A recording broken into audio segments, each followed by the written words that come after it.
Halo halo semuanya, assalamualaikum. Kembali lagi di materi US IPS part sejarah, di mana ini part terakhir ya.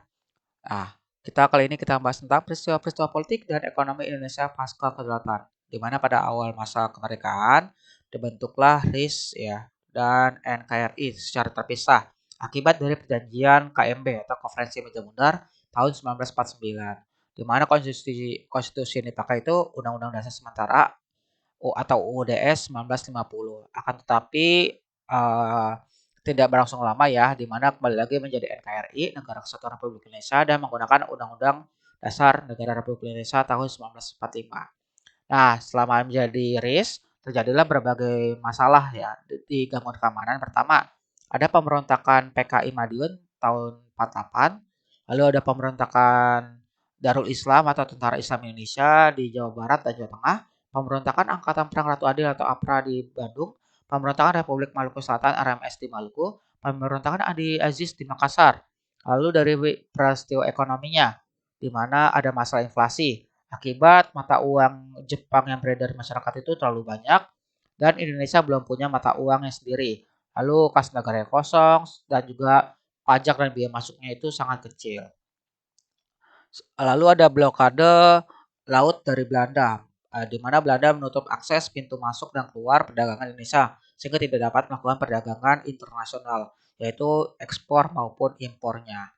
Nah, langkah-langkah yang diambil untuk mengatasi masalah ekonomi ini, pertama melakukan pinjaman nasional dengan meminjam uang dari rakyat, mengeluarkan uang kertas baru yaitu uang Republik Indonesia atau ORI dan uang Republik Indonesia Daerah atau ORIDA pada Oktober 1946. Melakukan diplomasi ke India, di mana Indonesia ekspor ribuan ton beras ke India, kemudian diganti dengan bahan pakaian yang dibutuhkan Indonesia dan melakukan hubungan dagang langsung dengan luar negeri melalui pembentukan Banking dan Trading Corporation atau BTC.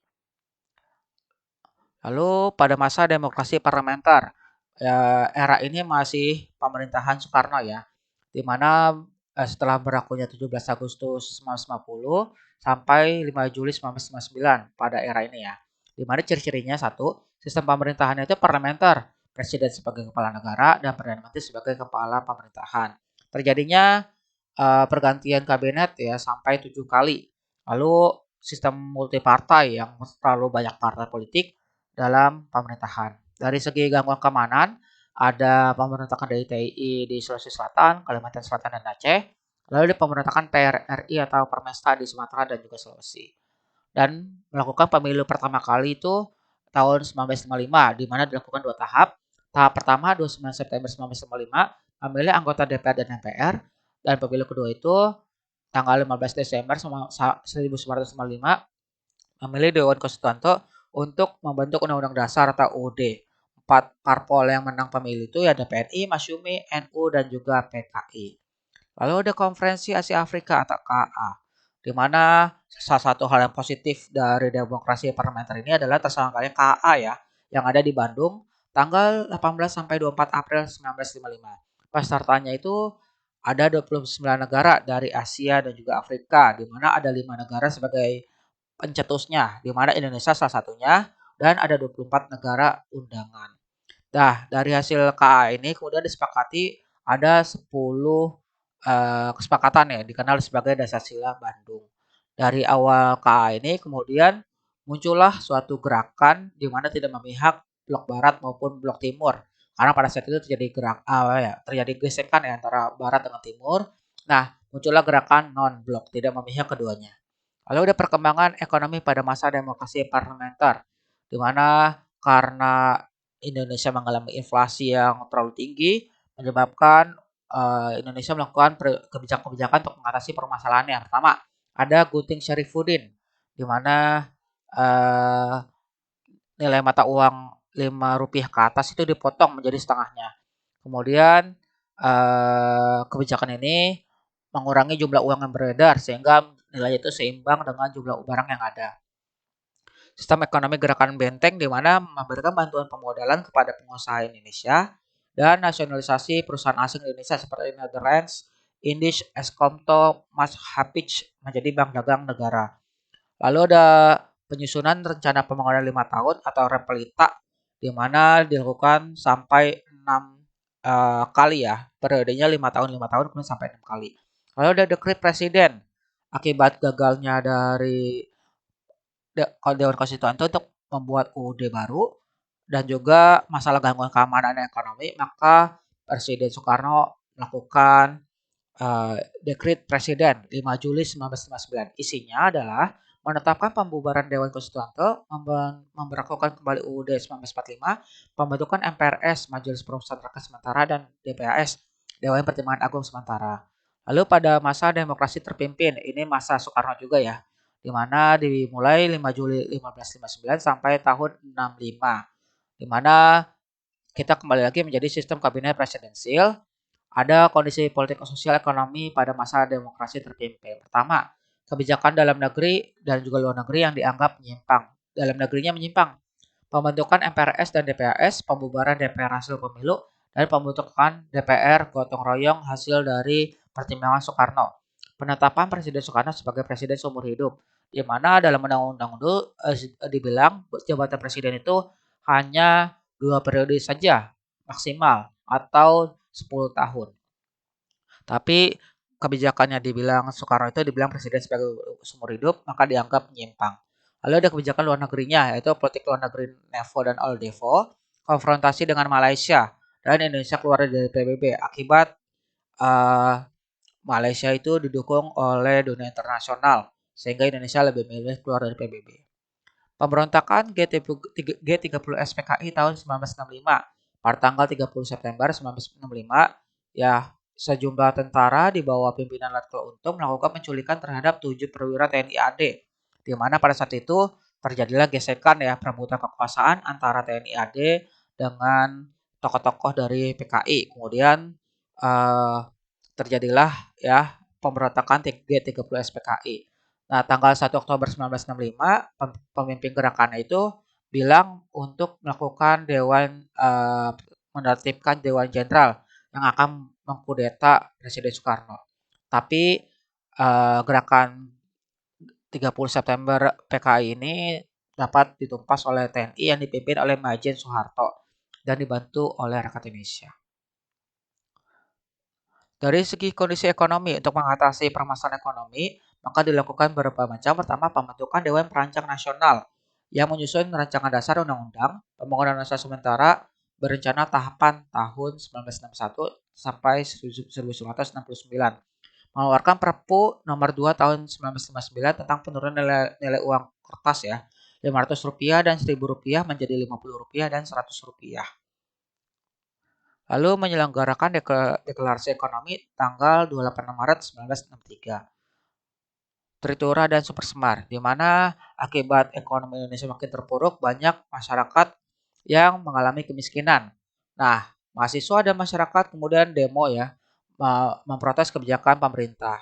Pada tanggal 12 Januari 1966, masyarakat dan mahasiswa itu mengajukan Tritura atau 3 tuntutan rakyat. Isinya adalah bubarkan PKI, bersihkan kabinet Dwikora dan dari unsur PKI dan turunkan harga. Nah, untuk memulihkan keamanan negara, Presiden Soekarno mengeluarkan surat perintah 11 Maret ya, atau kita sebut juga sebagai Super Semar, kepada Letjen Soeharto untuk mengambil tindakannya. Ya, tindakan yang pertama itu membubarkan PKI serta ormas-ormasnya, mengamankan para menteri yang dinilai terlibat dalam G30 PKI, menunjuk menteri ad interim untuk mengisi kekosongan jabatan, dan membersihkan sejumlah lembaga negara dari unsur kelompok G30 PKI. Setelah masa Orde Lama dari Presiden Soekarno tumbang, kemudian lahirlah Orde Baru yang dimana dipimpin oleh Soeharto, di mana Soeharto itu diangkat sebagai presiden RI itu pada 27 Maret 1968 oleh MPRS. Ada kondisi politik pada saat Orde Baru. Satu, memulihkan politik luar negeri bebas aktif, memulihkan hubungan dengan Malaysia, kembali menjadi anggota PBB.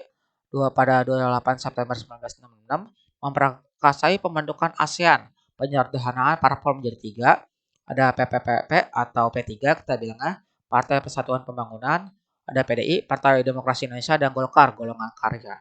Melaksanakan dua fungsi ABRI, di mana ABRI menjabat di pemerintahan dan juga membantu apa ya dalam hal pertahanan keamanan negara.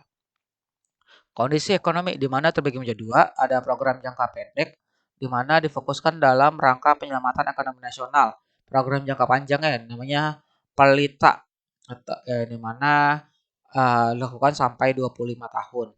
Kondisi sosial di mana ada kebijakan-kebijakan program sosial untuk meningkatkan kesehatan masyarakat, ada transmigrasi, perpindahan penduduk dari yang padat penduduknya ke jarang penduduknya. Ada program KB atau keluarga berencana dan program kesehatan puskesmas ya di mana pusat kesehatan masyarakat untuk masyarakat umum dan posyandu, pos pelayanan terpadu untuk anak di bawah 5 tahun, balita dan ibu hamil. Lalu masa reformasi ya dari setelah Soeharto lengser kemudian sampai sekarang ini ya masanya. Di mana akibat dari krisis moneter dan politik yang terjadi tahun 97 dan 98. Krisis ini mendorong mahasiswa dan rakyat itu turun ke jalan untuk menuntut perbaikan ekonomi. Pada 21 Mei 1998, Presiden Soeharto menyatakan mengundurkan diri sebagai presiden dan digantikan oleh B.J. Habibie, di mana pada saat itu B.J. Habibie sebagai wakil presidennya. Nah, di saat itulah muncullah era reformasi. Nah, kondisi politik pada masa reformasi pertama menjalankan sidang istimewa MPR 10 sampai 13 November 1998 untuk melakukan reformasi di berbagai bidang. Amandemen UUD 1945 memberlakukan otonomi daerah, pencabutan pembatasan partai politik dan penghapusan duit fungsi ABRI. Kondisi ekonominya di mana pertama menerapkan independensi Bank Indonesia, melikuidasi dan atau membubarkan bank-bank bermasalah, mengatur ulang utang-utang swasta, baik utang dalam negeri maupun luar negeri, penguatan uh, usaha kecil dan menengah UKM ya, di mana lalu penguatan ekspor bukan migas atau non migas, mengurangi subsidi bahan bakar minyak atau BBM, pemberian bantuan langsung tunai atau BLT kepada masyarakat yang sangat miskin. Oke, itu aja untuk pembahasan kali ini. Nah, untuk materi USIPS sudah selesai ya. Dari yang geografi, terus sosiologi, ekonomi, dan kali ini yang sejarah terakhir. Oke, itu aja untuk materi USIPS-nya. Terima kasih yang sudah menyimak video saya dari awal sampai akhir. Semoga dengan materi-materi ini kalian bisa mendapatkan ilmu yang bermanfaat dan bisa menjawab pertanyaan-pertanyaan yang mungkin nanti akan ada di soal-soal US. Cukup sekian, terima kasih. Wassalamualaikum warahmatullahi wabarakatuh dan adios.